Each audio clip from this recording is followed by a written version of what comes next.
mga paps, kung halimbawa nakasakbit na dito sa atin, ganito yung magiging itsura niyan. O, di ba? Napakaangas. Sa mga paps ko, naghahanap dyan ng magandang belt bag or waist bag na pwede nyo dalhin sa rides nyo or di naman kaya sa outdoor activity ninyo or kung may lakad kayo. Well, ito yung may re-recommend ko, Oxford belt bag. For only 129 pesos, meron ka ng belt bag na waterproof at marami ka nang mailalagay. So yung nagustuhan ko nga dito sa belt bag na to mga paps, marami siyang pocket, which is para sa akin napaka-advantage para mapaglagyan ko ng mga anik-anik ko. For example, sticker, coins, lagay dito ng piso, 5 pesos, or depende lang sa inyo kung anong gusto nyo ilagay dito, lighter ba. And then pagdating naman dito, pwede kayong maglagay din dito ng iba nyo pang mga anik-anik. Ayan. And then, ito yung ikatatlo niyang packet. So, nagdala tayo, 2 power bank yan. Pero marami pa kayong may lalagay aside sa power bank na yan. Ayan, 1, 2. At ganyan siya ka-spacious.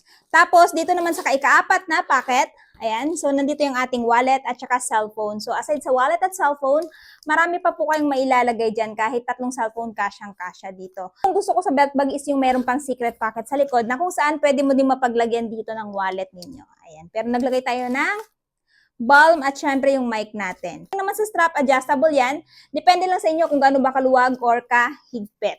So, for only 129 pesos, meron na po kayong maangas na belt bag na gaya nito. And aside sa army green, marami pa po silang color na available. Meron din po silang black. So, mga paps, kung halimbawa nakasakbit na dito sa atin, ganito yung magiging itsura niyan. O, diba? Napakaangas. Easy to access na lang yung mga kakailanganin nyo. For example, wallet, kung may bibilhin kayo, napakadali na lang i-access kung nakaganito. Or else naman, pwede nyo din gamiting belt bag na gaya nito. And again, easy to access na lang din yung mga kakailanganin nyo if ever, ayan, nakasukbit to sa bewang nyo. Or di naman kaya nakasukbit dyan sa, ayan, chest ninyo. Kaya naman mga paps, mga moms, kung naghahanap kayo ng maganda at quality belt bag at napakamura, well, ito yung may re-recommend ko. At syempre, kung interested din kayo dito at gusto nyo din itry ito, idadrop ko na lamang yung link nito dyan sa baba.